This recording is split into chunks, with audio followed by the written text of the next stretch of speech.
ഇന്നൊരു മിക്സഡ് തോരനാണ് ഉണ്ടാക്കുന്നത്. ബീറ്റ്റൂട്ടും മുളപ്പിച്ച പയറൊക്കെ ചേർത്തിട്ടുള്ള ഒരു മിക്സഡ് തോരനാണ്. അപ്പോൾ ആദ്യം അടുപ്പൊക്കെ കത്തിച്ചിട്ട് നമുക്കൊരു ചീനച്ചട്ടി വയ്ക്കാം. ഇനി അത് ഇന്ന് ചൂടാവുന്നവരെ വെയിറ്റ് ചെയ്യാം. അടുപ്പിലായതുകൊണ്ട് കുറച്ച് സമയമെടുക്കും.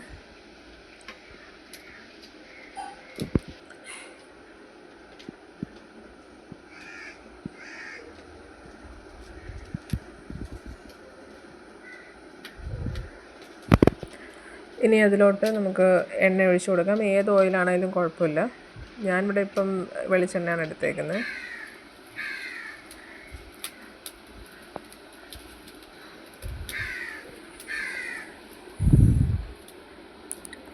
എണ്ണയൊന്ന് ചൂടായി വരണ വരെ വെയിറ്റ് ചെയ്യാം.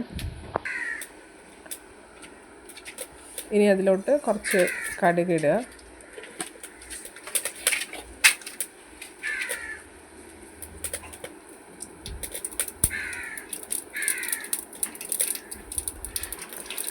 അതൊന്ന് പൊട്ടി വരണം വരെ നമുക്ക് വെയിറ്റ് ചെയ്യാം. പൊട്ടിയതിന് ശേഷം ഒരു 2-3 വറ്റൽമുളക്, 2 മതി, ഒന്ന് കീറിയിട്ട് കൊടുക്കുക.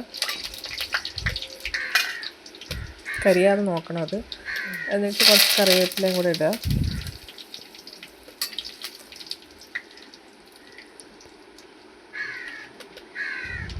ഇനി അടുത്ത് നമ്മൾ മുളപ്പിച്ച പയറാണ്. ഇതൊരു തലേ ദിവസം വെള്ളത്തിലിട്ട് വെച്ച് കുതിർത്ത് ഒന്ന് മുളപ്പിച്ചെടുത്താണ്.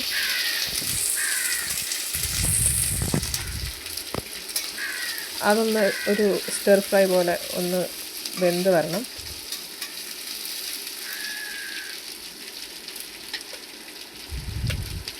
ഇനി ഇടുന്നത് കൊച്ചുള്ളി നുറുക്കിയതാണ്. ഒരു 10-15 കൊച്ചുള്ളി നുറുക്കിയതാണ്. നന്നായിട്ടൊന്ന് മിക്സ് ചെയ്ത് കൊടുക്കാം.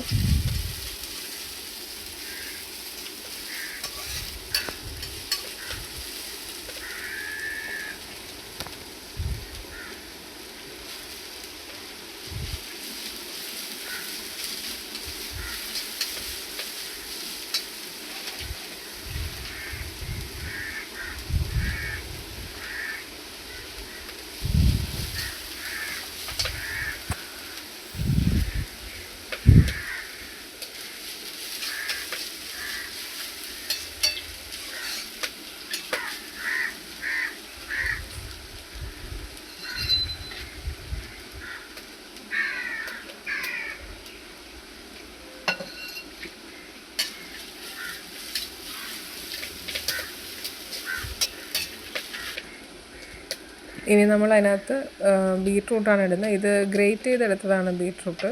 അതായത് ഈ മുളപ്പിച്ച പയറിൻ്റെ ആ ഒരു സൈസിന് ഒത്ത് ഉള്ള രീതിക്ക് ഗ്രേറ്റ് ചെയ്തെടുത്തതാണ് ബീറ്റ്റൂട്ട്.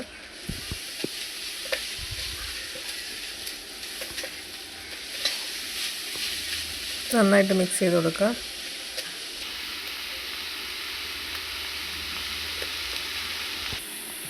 ഇനി നമ്മൾ ഉപ്പാണ് ഇടുന്നത്. ആവശ്യത്തിന് ഉപ്പിടുക.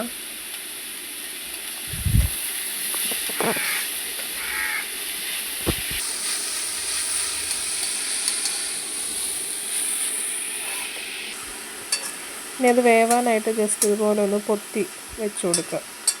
എന്നിട്ടത് കുറച്ചൊന്ന് വേവാനായിട്ട് നമുക്ക് വെയിറ്റ് ചെയ്യാം. ഇനി നമുക്ക് ചതച്ചിടാനുള്ള സാധനങ്ങളാണ്. കുറച്ച് വെളുത്തുള്ളി വേണം, ഒരു 3-4 അല്ലി.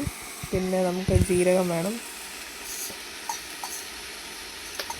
അത് കഴിഞ്ഞിട്ട് നമുക്ക് കാന്താരി മുളക് എരിവിനനുസരിച്ച് എടുക്കാം. കാന്താരി മുളക് ഇല്ല എന്നുണ്ടെങ്കിൽ പച്ചമുളക് എടുത്താലും മതി. അത് നന്നായിട്ടൊന്ന് ചതച്ചെടുക്കാം. ഇനി ഇതിലോട്ട് കറിവേപ്പിലയാണ് ഇടുന്നത്. അതും നന്നായിട്ടൊന്ന് ചതച്ചെടുക്കുക. ഇങ്ങനെ ചതയ്ക്കാൻ ബുദ്ധിമുട്ടുണ്ടെന്നുണ്ടെങ്കിൽ മിക്സിയിലിട്ടൊന്ന് പൾസ് ചെയ്താലും മതി. ഇനി അതിലോട്ട് ചിരകിയ തേങ്ങ ഇട്ട് കൊടുക്കുക. അതും നന്നായിട്ടൊന്ന് ചതച്ചെടുക്കുക.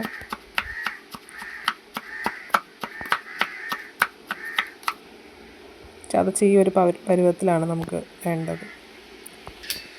ഇപ്പോഴത്തേക്ക് ഇതൊന്ന് ബീറ്റ്റൂട്ടും പയറും വെന്ത് വന്നിട്ടുണ്ട്. ഇനി നമുക്കിതിലോട്ട് ഈ അരച്ച ഇതും കൂടെ ഇട്ട് കൊടുക്കണം. അതിനു മുമ്പ് മഞ്ഞൾപ്പൊടി ഇടുക. മുളക് പൊടി ഇടുന്നില്ല, മഞ്ഞൾപ്പൊടി മാത്രമേ ഉള്ളൂ. എരിവ് കാന്താരി മുളകിനും എരിവുള്ളത് കാരണം മുളക് പൊടി ഇടുന്നില്ല. ഇത് നന്നായിട്ട് മിക്സ് ചെയ്യാം.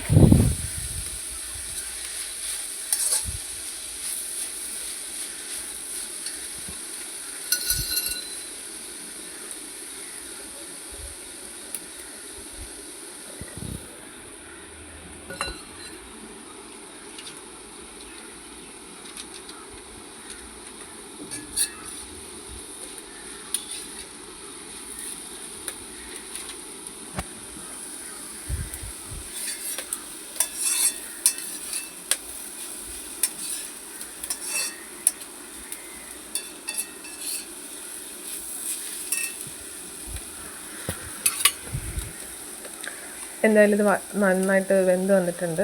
ഇനി നമുക്കതിലോട്ട് നേരത്തെ ചതച്ച് വെച്ച തേങ്ങയുടെ പേസ്റ്റ് ഇട്ട് കൊടുക്കാം.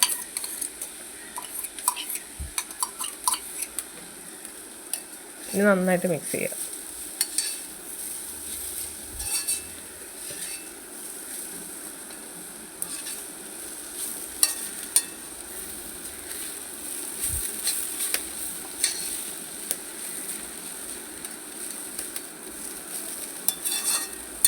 നന്നായിട്ട് മിക്സ് ചെയ്യുക.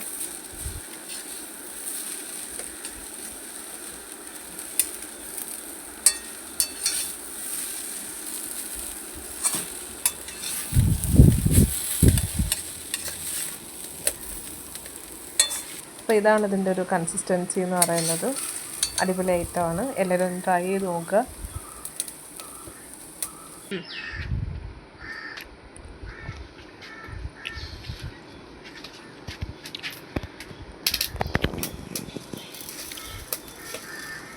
അപ്പോൾ സംഭവം ഇത്രയേ ഉള്ളൂ. ഭയങ്കര എളുപ്പമാണ്. എല്ലാവരും ട്രൈ ചെയ്ത് നോക്കണം.